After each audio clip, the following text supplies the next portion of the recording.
CM Jaganmohan Reddy పాలనలో ఆ శాఖ ఈ శాఖ కాదు, నా శాఖ శాప్ను కూడా ఆడుదాం ఆంధ్ర లాంటి క్రీడా కార్యక్రమాల ముసుగులో ఏపీలో అన్ని శాఖలను దోచేసి నేడు ప్రతిపక్షంలో ఉన్న జగన్ ఫీజు రియంబర్స్మెంట్, విద్యుత్ ఛార్జీల పెంపుపై కూటమి పాలిక ప్రభుత్వంపై పోరుబాట పడతానని నిన్న బుధవారం జగన్ మీడియా ముందు మాట్లాడిన అసత్యపు మాటలను ప్రశ్నిస్తూ తెలుగు యువత నేత శాప్ చైర్మన్ రవి నాయుడు విద్యార్థి నాయకులతో కలిసి ఆగ్రహం వ్యక్తం చేశారు. తిరుపతి ప్రెస్ క్లబ్లో గురువారం మీడియా ముందు రవి మాట్లాడుతూ 5 ఏళ్లు వైసీపీ పాలనలో ఏ సీఎం దోచుకోనంతగా రాష్ట్రాన్ని జగన్ దోచేశారని ఆరోపణలు చేశారు.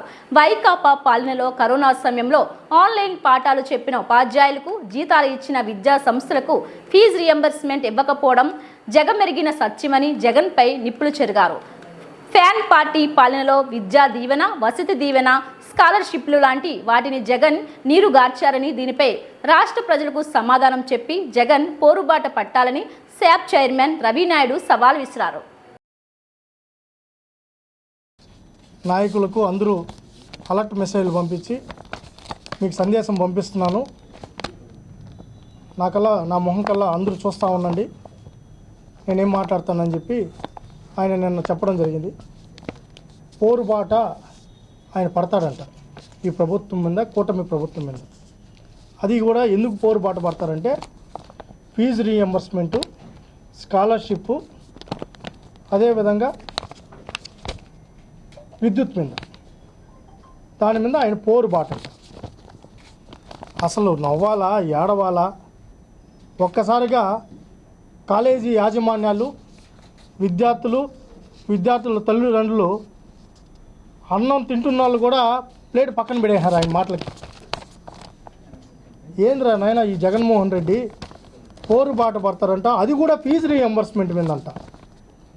ఎంత దుర్మార్గంగా మాట్లాడారంటే, అయ్యా జగన్మోహన్ రెడ్డి, మీ తండ్రి గారు ఏదైతే ఫీజు రీఎంబర్స్మెంటు మీ తండ్రి గారు ఏదైతే అమలు చేశారో ఆ ఫీజు రీఎంబర్స్మెంట్ని రద్దు చేసింది నువ్వు కాదా అని అడుగుతున్నాం. మరి ఎందుకు రద్దు చేశావు? ఆ రోజు 2018-19 మార్చి మధ్యలో ప్రతి మీటింగ్లోకి వెళ్ళి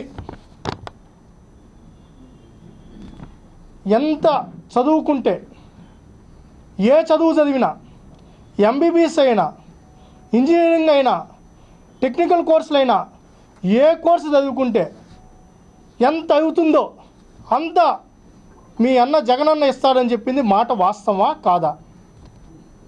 నీ వీడియోలు ఉన్నాయి. అప్పుడంటే ఆ కాలంలో, గతంలో ఏదో చెప్పేస్తే నమ్మే పరిస్థితి లేదు, ఇంకోటి లేదని కూడా ఆధారాలు ఉన్నాయి కదా. నీ ప్రతి ఎలక్షన్ ప్రచారం 2018-19 కొడితే నీట్గా వస్తూ ఉంది కదా.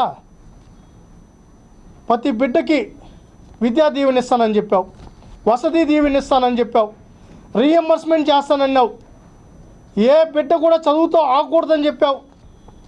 జగన్మోహన్ రెడ్డి అధికారంలోకి వచ్చిన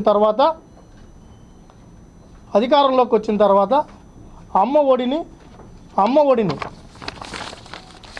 ఒక బిడ్డకే పరిమితం చేసి నువ్వు కాదా?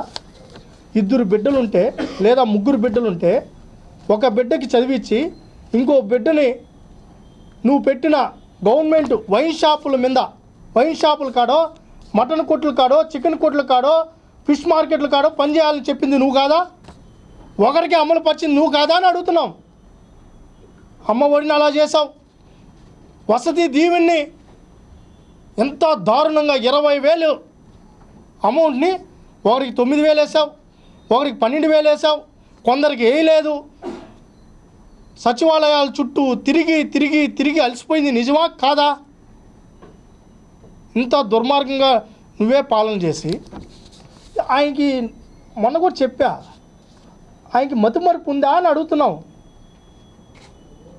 ఆయన మర్చిపోతాడేమో, గతంలో మాట్లాడిన మాటలు మర్చిపోతారేమో, అర్థం కావడంలా. మీరు డాక్టర్ల కన్నా చూపించుకోండి, లేదంటే మీరే ట్రీట్మెంట్ అన్నా తీసుకోండి, లేదా మీ నాయకులన్నా ముందుకు రండి. ఆయన గతంలో ఆయనే ముఖ్యమంత్రి 5 ఏళ్ళు, ఆయన తెలుగుదేశమే 15 ఏళ్ళు కంటిన్యూగా లేదు. 2016 నుంచి ఇప్పటి వరకు తెలుగుదేశం లేదు, కూటమి ప్రభుత్వం లేదు. మధ్యలో నువ్వు కూడా ముఖ్యమంత్రి అయ్యావు కదా. ఫీజు రీఎంబర్స్మెంట్ మీద పోరుబాటంట, నవ్వాలో ఏడవాలో అర్థం కావడంలా. కరోనా టైంలో ఫీజు రీఎంబర్స్మెంట్ని నేను ఈయనని చెప్పింది నువ్వు కాదా అని అడుగుతున్నావు.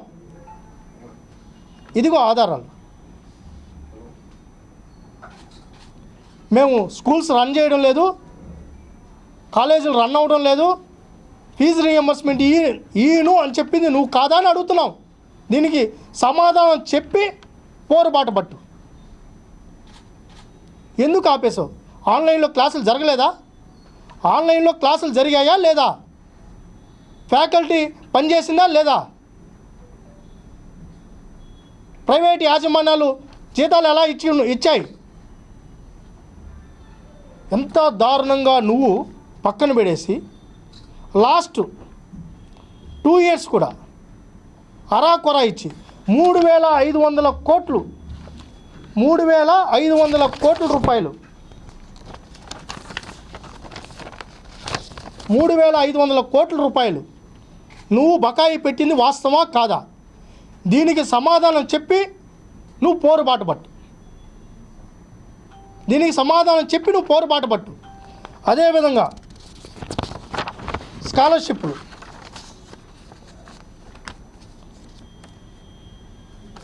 స్కాలర్షిప్లని నువ్వు ఏ విధంగా ఇచ్చావో ఇదిగో ఆధారాలు. ఇదిగో మరి ఇవన్నీ నీ దగ్గర కూడా ఉంటాయి. లేకపోతే నీకు తెలియకపోతే నీ పక్కన ఉన్న సలహాదారులు ఉన్నారు కదా, గతంలో ప్రభుత్వంలో పనిచేసిన అధికారులు ఉన్నారు కదా, నువ్వు ఇచ్చిన జీవోలే కదా, నువ్వు విడుదల చేసిన నిధులే కదా. మరి ఇవన్నిటిని కూడా ప్రజలకు చూపించి నేను మొత్తం స్కాలర్షిప్లకు, రీఎంబర్స్మెంట్కు, వసతి దీవెనకు అంతా కలిపి నేను దాదాపు 6,030 కోట్ల రూపాయలు నేను బకాయి పెట్టాను. అయినా కూడా నేను పోరుబాటు పడతానని చెప్పి అప్పుడు మీరు వస్తే ఓకే, ప్రజలు కూడా విద్యార్థులు కూడా ఆలోచిస్తారు. ఎంత దుర్మార్గంగా ప్రైవేట్ యాజమాన్యాలు ఫీజు రీఎంబర్స్మెంట్ కోసం కోర్టులకు వెళ్తే వాళ్ళ మీద రైడ్లు చేసి నువ్వు కాదా అని అడుగుతున్నావు. నిర్దాక్షిణంగా వాళ్ళని పిలిపించి ఇదే తాడేపల్లి ఇంటిలో నీ సలహాదారులు, నీ హైయర్ ఎడ్యుకేషన్ చైర్మన్ ఏ విధంగా బెదిరించారో ఆ కాలేజీ యాజమాన్యాలు ఈరోజు మా దగ్గర ఉన్నారు, మాతోనే ఉన్నారు. మేము ఆ రోజు మీరు మాట్లాడిన మాటలు వాళ్ళతోనే మీ ముందర మీరు పోరుబాటు పట్టినప్పుడు మీ దగ్గరికి వచ్చి ఆ రోజు మమ్మల్ని ఇట్లా బెదిరించారు కదండి, రీఎంబర్స్మెంట్ కోసం మేము మీ దగ్గర కోర్టుకి వెళ్ళిన దానికి మమ్మల్ని ఏ విధంగా ఇబ్బందులు పెట్టారో వాళ్ళు వివరించడానికి సిద్ధంగా ఉన్నారు.